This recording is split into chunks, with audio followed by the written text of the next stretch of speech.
శాంతి. ETV life ఆధ్యాత్మిక channel కార్యక్రమానికి స్వాగతం.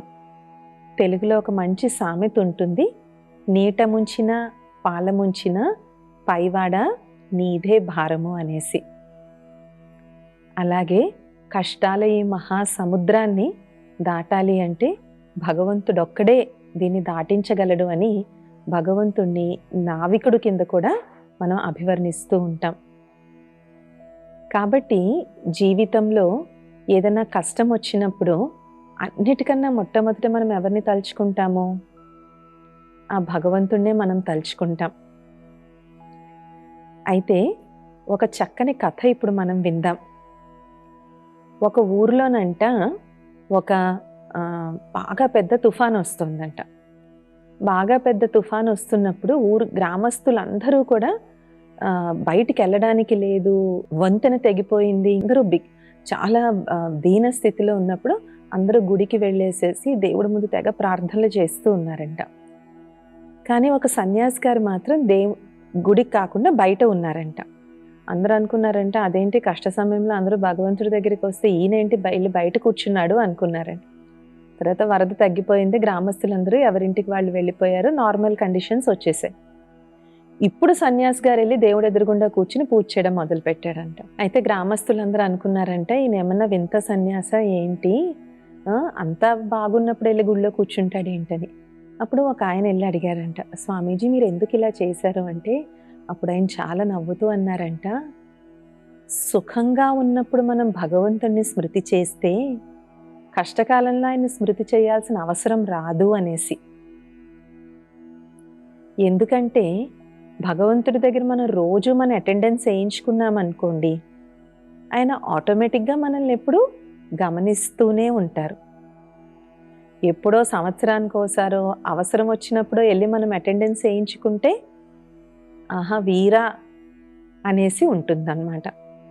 కాబట్టి దుఃఖ సమయంలో భగవంతుని ప్రాధేయపడి మొక్కులు మొక్కి, ఇంకా కొంతమంది బేరాలు కూడా చేస్తూ ఉంటారు. భగవంతుడా నువ్వు నాకు ఇది తగ్గించేయి, కష్టం తగ్గించేయి, నేను నీకు 108 కొబ్బరికాయలు కొడతాను అని ఇలాగ మొక్కులు కూడా మొక్కుకుంటూ ఉంటారు. అయితే అవి తప్పని కాదు, ఖచ్చితంగా మనకు ఆపద సమయంలో మనకి మనసుకి ఎలా అనిపిస్తే ఆ విధంగా మన మనసుకి ఏది శాంతిని చేకూరిస్తే అది చెయ్యాలి అనిపిస్తుందని చెయ్యాలి కూడా, అందులో తప్పైనటువంటి విషయం కాదు. కానీ ఆ ఒక్క సమయంలోనే ఎందుకు మనం భగవంతుని స్మృతి చేయాలి? మిగిలిన సమయంలో ఏమంటాము, ఆ జీవితం అనేది ఎంజాయ్ చేయడానికి ఉంది, ఇప్పుడు ఎంజాయ్ చేయకపోతే ఇంకెప్పుడు ఎంజాయ్ చేస్తాము అనేసి. కాబట్టి కేవలం కష్ట సమయంలోనే భగవంతుని స్మృతి చేయడం కాదు, నిత్యం రోజంతట్లో మనం ఎంతో కొంత సమయం ఆ భగవంతుని యొక్క స్మరణకి, ఆధ్యాత్మిక చింతనలో మనం సమయాన్ని గడపాలి. అయితే మీరు అడగచ్చు, సిస్టర్ మేము బాగున్నప్పుడు స్మృతి చేస్తే వచ్చే కష్టం ఆగకుండా పోతుందా?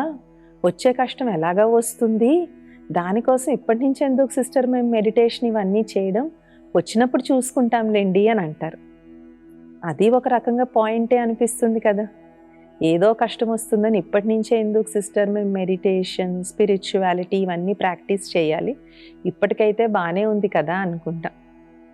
మనోబలం, మనోధైర్యం, మానసిక స్థైర్యం, కష్ట సమయాల్లో కూడా గుండెను నిబ్బరంగా ఉంచుకోగలగడం ఒక రోజులో వచ్చేటువంటి విషయం కానే కాదు.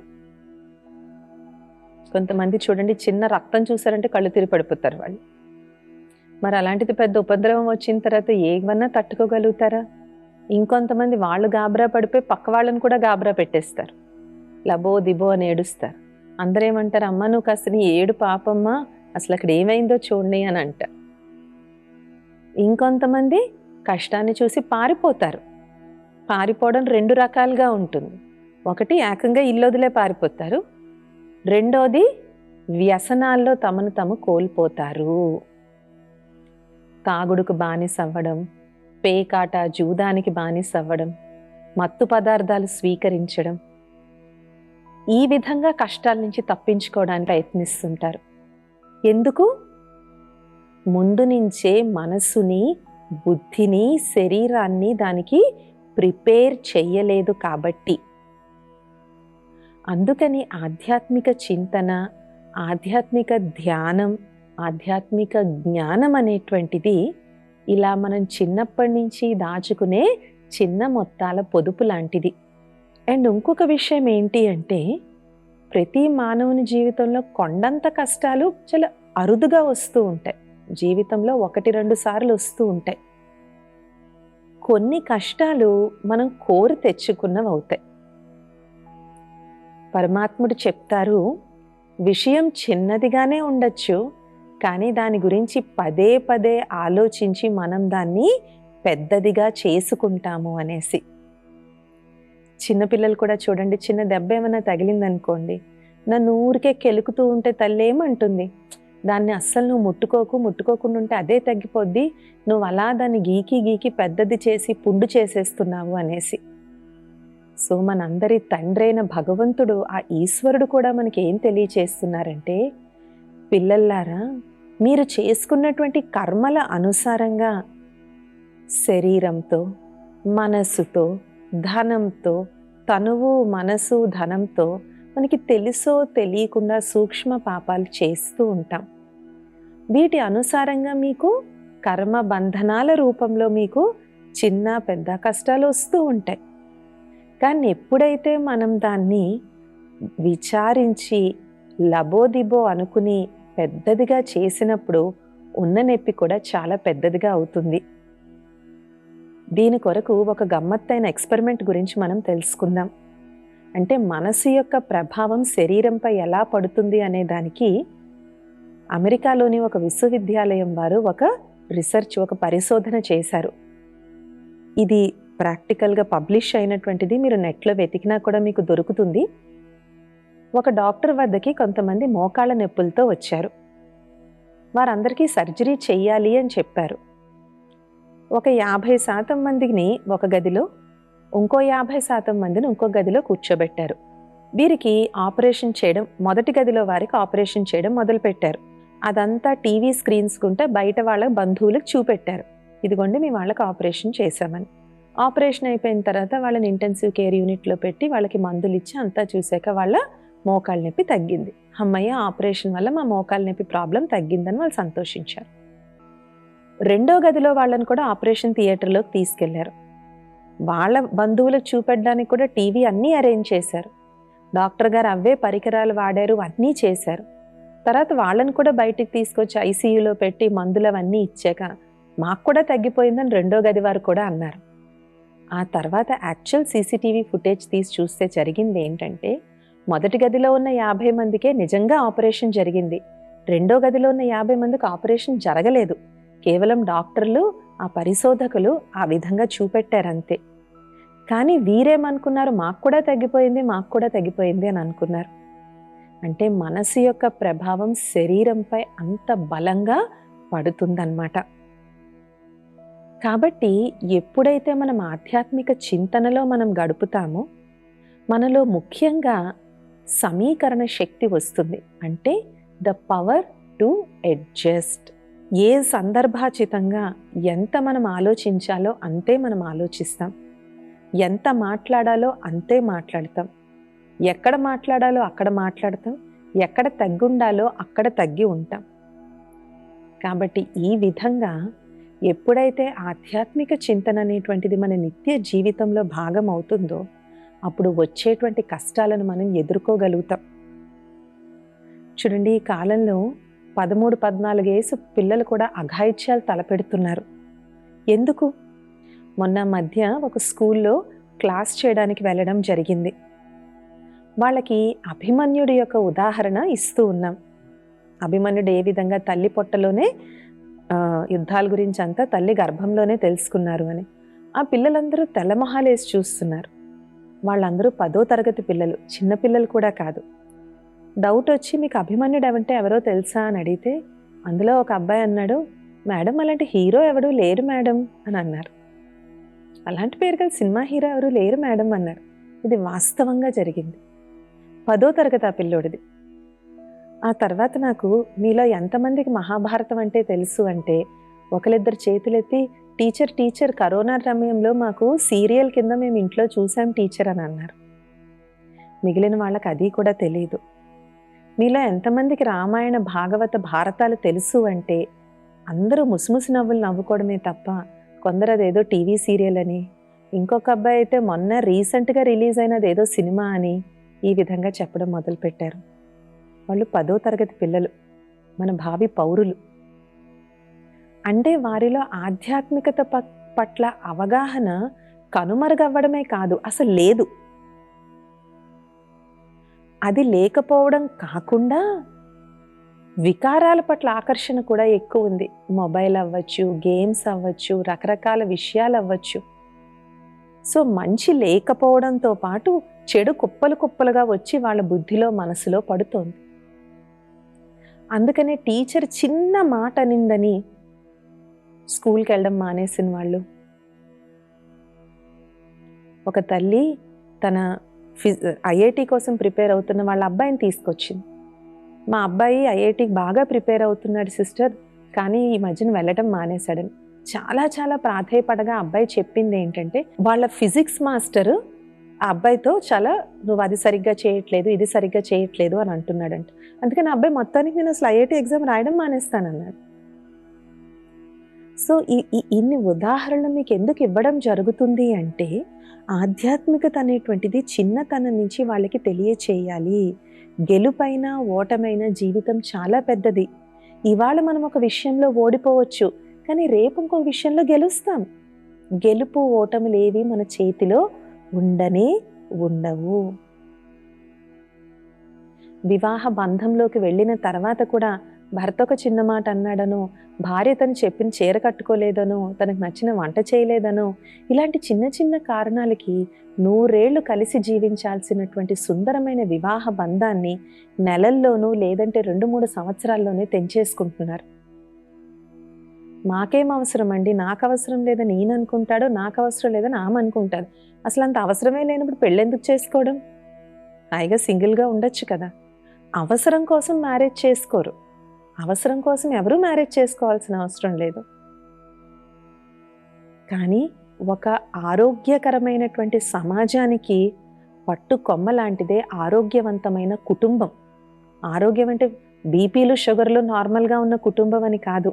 మానవ సత్సంబంధాలు, ప్రేమ, దయ, గౌరవం ఇలాంటి ఆధ్యాత్మిక విలువలు ఉన్న కుటుంబాలే ఒక మెరుగైన సమాజాన్ని తయారు చేస్తాయి. అలాంటి కుటుంబాలు ఉన్న చోట దేవీ దేవతలు తిరుగుతారు. అదే సత్యుగం యొక్క పవిత్ర ప్రవృత్తి మార్గం.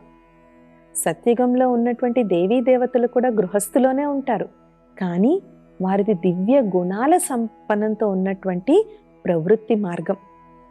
ఒకరి పట్ల ఒకరికి ఆత్మిక ప్రేమ, ఆ ఆత్మిక స్వరూపం యొక్క స్మృతిలో వారు ఉన్న కారణంగా అక్కడ కుటుంబాల్లో ఎంతో ప్రేమ, ఆప్యాయత, సుఖం, ఆనందం మనకు కనిపిస్తూ ఉంటాయి. కాబట్టి ఆధ్యాత్మికత ఎప్పుడైతే మనం ప్రవేశపెడతామో అప్పుడేమవుతుంది, మన కుటుంబాల్లో, మానవ సంబంధాల్లో కూడా ఆ మాధుర్యత అనేటువంటిది వస్తుంది. అవసరం కోసం రిలేషన్షిప్స్ కాదు, ఆ రిలేషన్షిప్ అనేటువంటిది జీవితంలో మధురతను తీసుకొస్తుంది. ఏం స్వీట్లు వండుకోకుండా పండగ చేసుకోలేమా? గారెలు బూరెలు వండుకోకుండా పండగ చేసుకోలేమా? దేవుడి దగ్గర ఒక దీపం వెలిగించేసి కొబ్బరికాయ కొట్టేసి దండం పెట్టేస్తే అయిపోతుంది కదా. ఎందుకు వండుకుంటామా పిండి వంటలన్నీ? అవి జీవితంలో ఒక మాధుర్యాన్ని తీసుకొస్తాయి. కుటుంబ సభ్యుల మధ్య ప్రేమానురాగాల్ని పెంచుతాయి. ఆధ్యాత్మికత కూడా ఆ వండుకునే గారెలు బూరెలు లాంటిదే. ఆధ్యాత్మికత లేకుండా కూడా బతకొచ్చు, అలా బతుకుతున్న వాళ్ళు చాలామంది ఉంటారు. కానీ జీవితంలో అన్ని క్షణికంగా దొరుకుతూ ఉంటాయి, ఏది శాశ్వతంగా ఉండదు. అన్నిటికన్నా ముఖ్యంగా ఏదన్నా కష్టం వచ్చిందంటే లబో దిబో అని కుంగిపోయి భయపడిపోయి వాళ్ళు భయపడి పక్క వాళ్ళని కూడా భయపెడతారు, లేదంటే సమస్యను చూసి పారిపోతారు.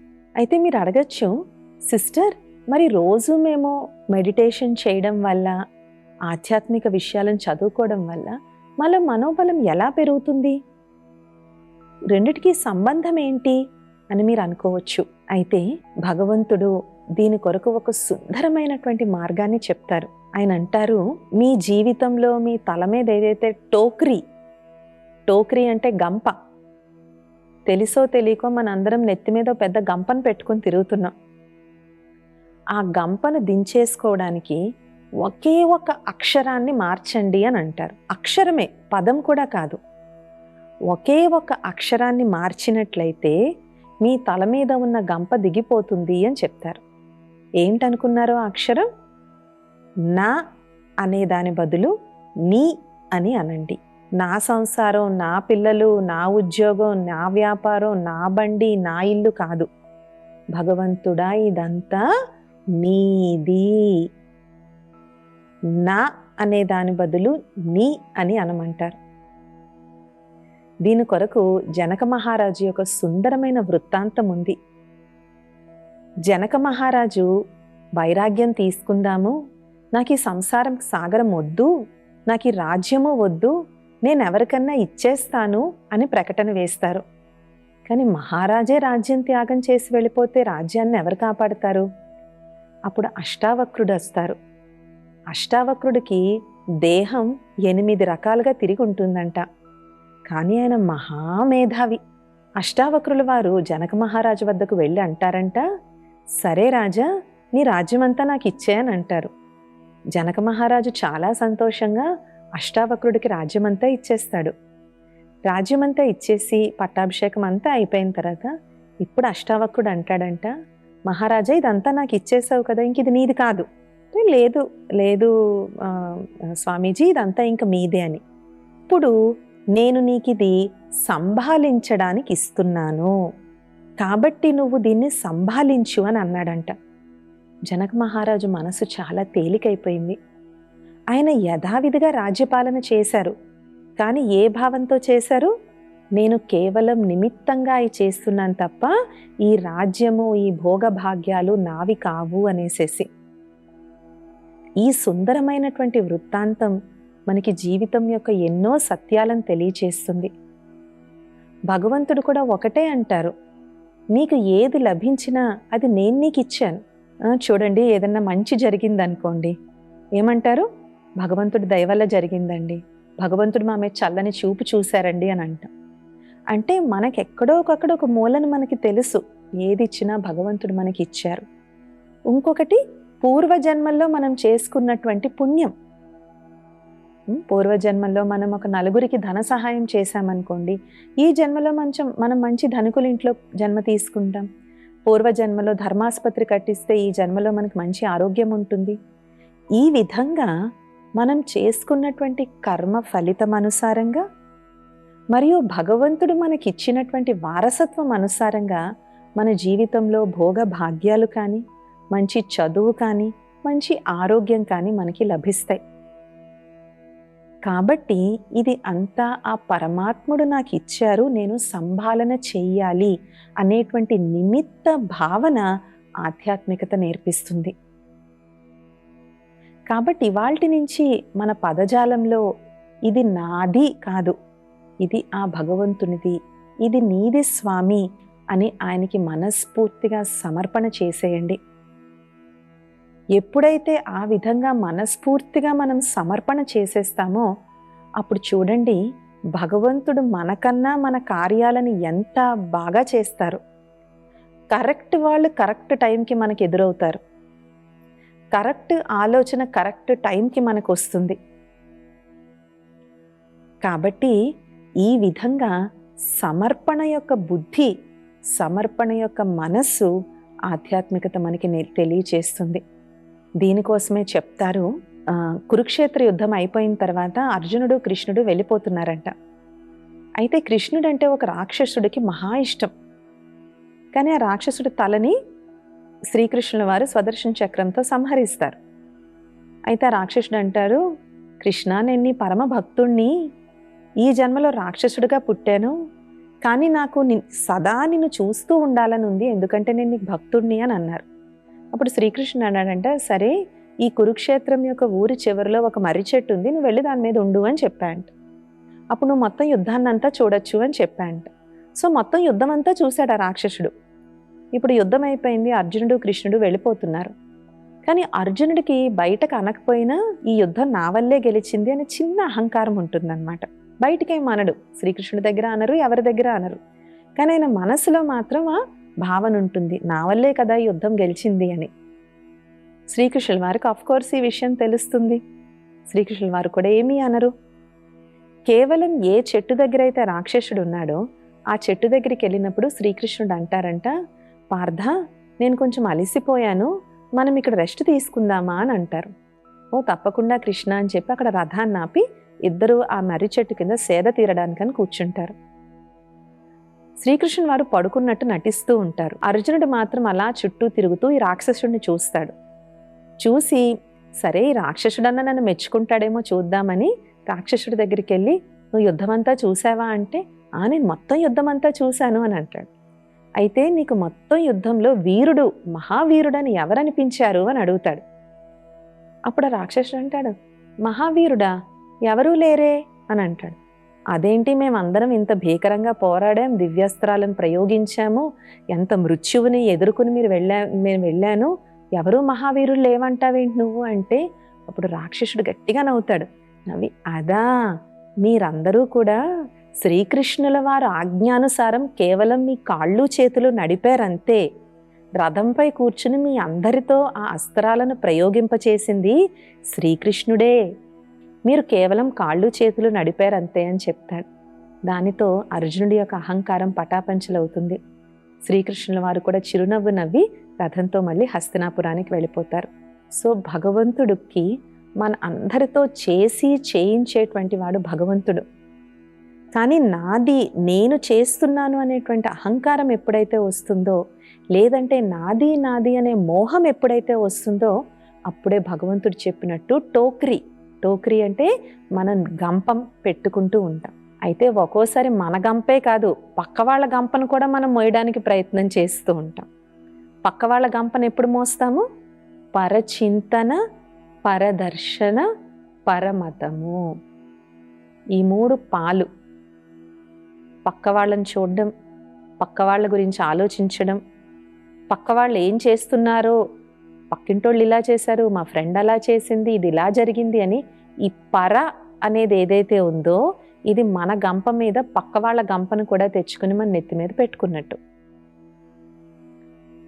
కాబట్టి ఆధ్యాత్మికత అనేటువంటిది ఇందాక మనం మొదట్లో చెప్పుకున్నట్టు, ఎలాగైతే మనం చిన్నతనం నుంచి పొదుపు చేసుకుని పెట్టుకుంటూ ఉంటామో, ఎందుకు కష్ట సమయానికి ఆ సేవింగ్స్ మనకి కాపాడతాయని, అలాగే మనం ఎంత చిన్న వయసులో మనం ఆధ్యాత్మికత వైపు మొగ్గు చూపితే అంతంతగా జీవితంలో ఎదురయ్యేటువంటి సాధక బాధకాలని మనం ధైర్యంగా ఎదుర్కోగలుగుతాం. రాజయోగ శిక్షణ ద్వారా మనకి లభించేటువంటి అష్టశక్తుల్లో ఎదుర్కొనే శక్తి ఒక మహోత్తరమైనటువంటి శక్తి. మృత్యువు వంటి భయంకరమైనటువంటి సంఘటనను కూడా ఒక రాజయోగి గుండె నిబ్బరంతో ఎదుర్కొంటారు. కాబట్టి అర్థమైంది కదా, కేవలం కష్టం వచ్చినప్పుడే కాదు, మన నిత్య జీవితంలో కూడా ఆధ్యాత్మికత మన జీవితంలో ఒక భాగంగా కావాలి. ఇవాల్టి మానస ఎపిసోడ్లో మనం ఈ విషయాల గురించి తెలుసుకున్నాము. రాబోయే మానస ఎపిసోడ్లో ఇంకొన్ని ఆధ్యాత్మిక విషయాల గురించి మనం చర్చించుకుందాం. ఓం శాంతి, నమస్తే.